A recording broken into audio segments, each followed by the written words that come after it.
I'm Rangel. And I'm Cody Pitonyak. And this is Hoofbeat News.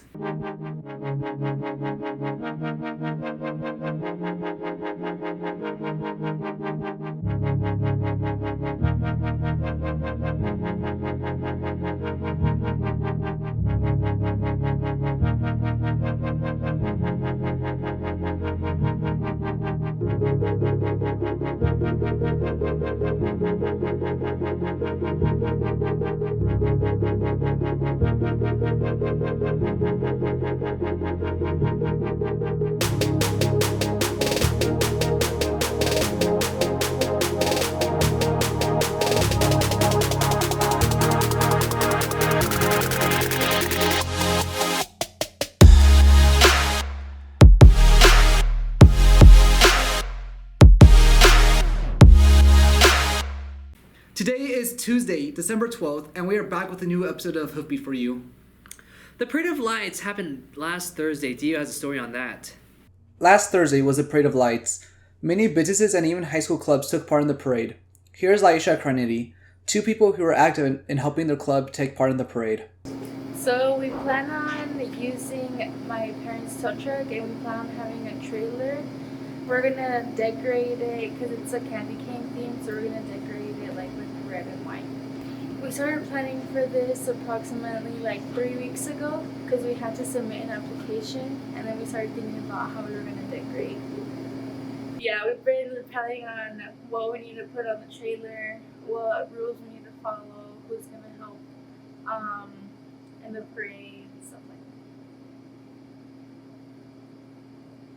So far, what we plan on doing is just mainly passing out the candy and just having music playing. And then when we get in front of like the camera and the judges, we'll do we're thinking of doing a dance to a Christmas song as of right now. And that's mainly it so far. My mom had a good idea of trying to see if we could win it this year as a cheer team, and it also will be some good bonding time for all of us cheerleaders. Just getting to be in it and getting to pass out the candy. Before we move on to the next story, here are some clips and photos from the parade that are either of high school students or interesting moments from the parade.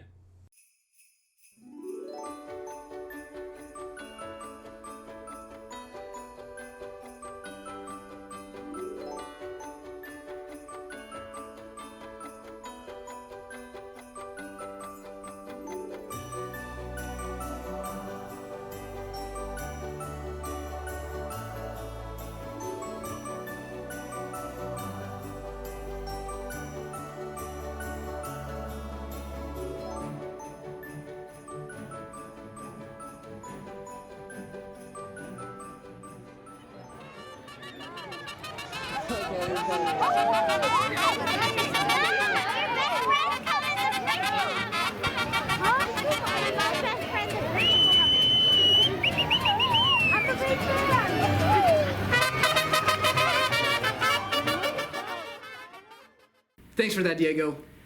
There are MCC Help Sessions for people interested in taking MCC classes next semester. Liam has more information on that. What are the MCC Help Sessions, and how can students use those to get ahead in their MCC paperwork? We are hosting help sessions to help students with the MCC paperwork. All of the instructions to find the paperwork can be found on the high school's website on the counseling tab under this big green arrow.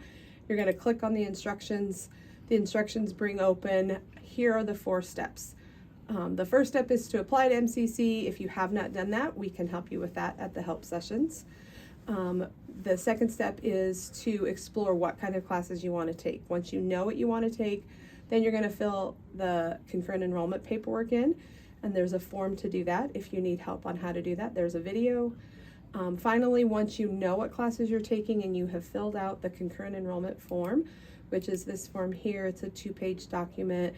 You have to have a student number at MCC. It asks you some general basic information about you. Both you and your parent have to sign it. And then here is where you list your courses. Once you list your courses here, then when you complete the Google form, you upload all of that information into this Google form. So it's going to ask you everything on the concurrent enrollment form is in this MCC form. The purpose of the help sessions is to help students who are unfamiliar with how to apply to MCC, how to fill out the paperwork. We want to make this as seamless as possible, but we really have walked through all of the steps here in these instructions.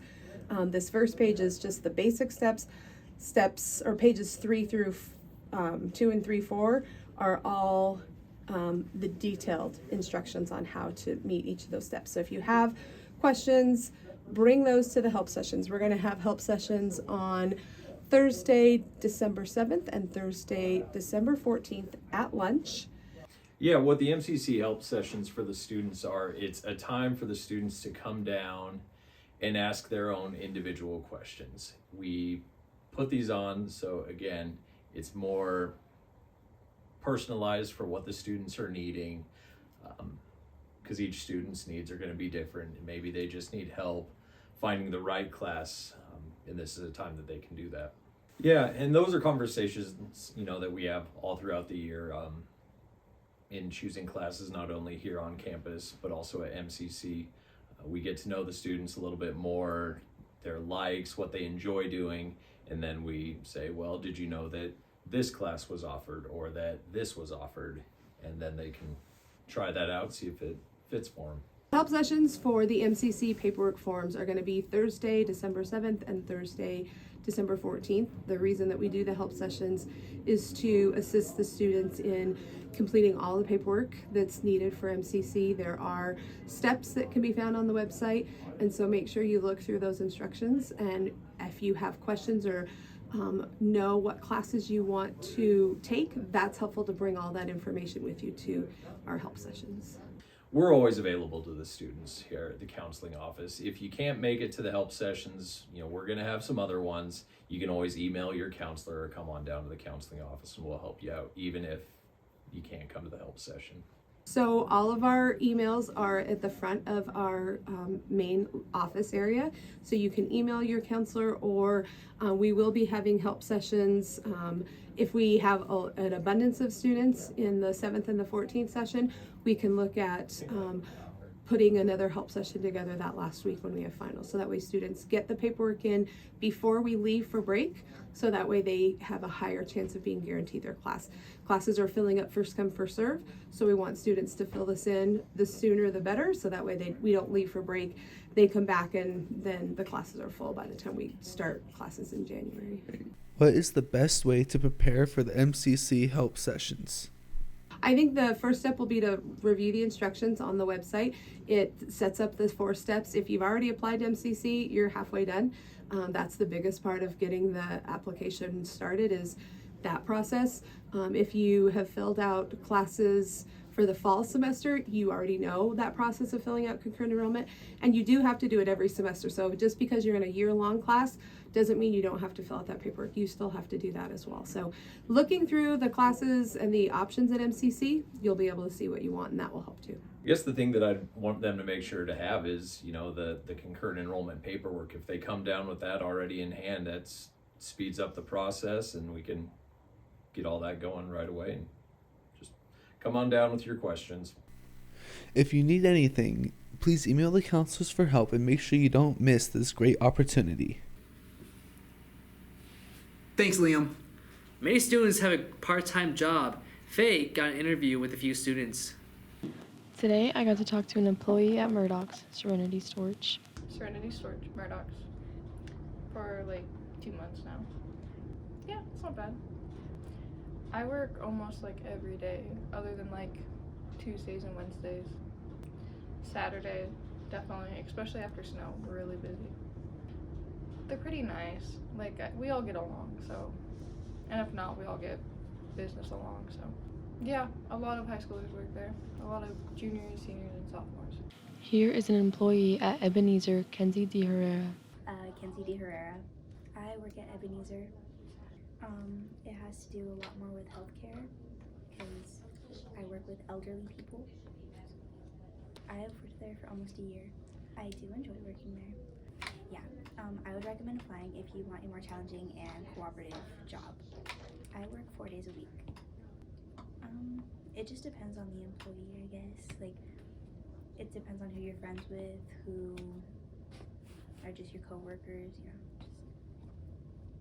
yeah, there's a lot of high schoolers that work there. Wyatt Patterson, who works at Brown's Shoe Fit Company. Wyatt Patterson. I work at Brown's Shoe Fit Company.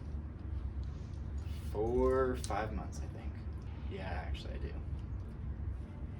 Yeah, when I quit, come fill my spot, they're gonna need me. I work usually twice a week, just Mondays and Saturdays when I'm out of school. Depends on the time. Like if it's a Monday after a big sale, then we'll usually have a lot of people come in asking, or usually Saturdays because it's when everyone has their day off. They're pretty chill actually. Todd and Amber, they're both old adults, so like they're 30s to 50 in that range. So they tend to like be supportive for like when I'm talking about school or something, and when I'm just ranting at them, and then they just rant right back. So they're like best friends kind of deal. Thank you, Faye.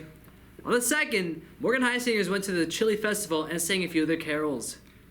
You may have heard about the auditorium lights being replaced, but that isn't all that is happening at the school. Liam has the full coverage. What is the energy efficiency project happening at Fort Morgan High School? So what we did is we got connected with a company called Millig. They are engineers. They originally started talking to us about our heating and ventilation systems, and we had some extra money that we had set aside to redo all the air conditioning and heating units in every building with the exception of the middle school, because the middle school is so new. They have relatively new HVAC systems. And so as a part of that, they came in and they made a proposal. They said, we noticed you have all these old bulbs in your building, in your buildings, except for the middle school, obviously. Again, built when they did put in LED lights. And they said, well, we can do a proposal where we can put together an energy savings program where you get a loan from an organization, and we believe that over a course of time, if you change out all these bulbs, and you that you'll save enough money to actually pay for this upgrade. And so they did all the facts and figures, and the first facts and figures came in, and I think the loan, I don't want to call it a loan, it's not a loan, it's my finance director knows more about what it's actually called, but it's a note that it's about $4 million, roughly, I believe, $3 million or $4 million. And so that paid for us to purchase all these LED lights, as well as we expanded to some low flow, energy efficient water faucets. We decided not to do the toilets we don't want to have low flow toilets. But we did stick with low flow faucets. We also then replaced all the lights in the entire district. And so far, the original bid, it's going to take us, I believe, 7 years to pay back the money that we borrowed to get the lights. But what happens is these all have a 20-year guarantee on the lights. And so we won't have to replace the lights for 20 years. But what that means is that in the savings that we get on a monthly basis, that eventually we'll pay off that money, plus we'll start saving money so it eventually pays for itself. And so the original figures that it would pay for itself within 17 years, and we would have 3 years of where we would basically pay nothing in a roundabout way. But it's a huge savings. And in the first month, we have already seen a $7,300 savings, and we're not completely finished yet. So we're definitely trajecting upward in terms of how much we're going to save. And so right now, if it were just that, we'd save close to $90,000 alone just this year in energy bills. So what we did was a lot of the light fixtures in the buildings, whether it be elementary schools, Sherman, or high school, or even Lincoln High School, the District Support Center, had old lights that were kind of the old fluorescent bulbs and weren't very energy efficient. And so they are higher cost on our electric bill. And so we switched them out to the LED throughout the district. The middle school went with LED lights whenever that was built 6 years ago, but none of the other buildings had those, and so we're seeing huge cost savings on our monthly utility bill. And so what that utility bill savings is causing us to do is pay for the lights, and so it's not a cost to the district to incorporate these, and they're better for the environment. I think we're able to do a couple different things with our lights. You know, they're able to change some the tint and the brightness in the building. It seems to be better atmosphere in the hallways with the lighting, and also we're able to add lights to our auditorium that are better for the stage, and it's brighter in the house lights for the audience when we turn those on. And I think also in the gym we're able to use some different lighting that we'll be able to showcase during our sporting events. When we do different intros or do different things, we're able to control those for different events. So it benefits the students by saving dollars.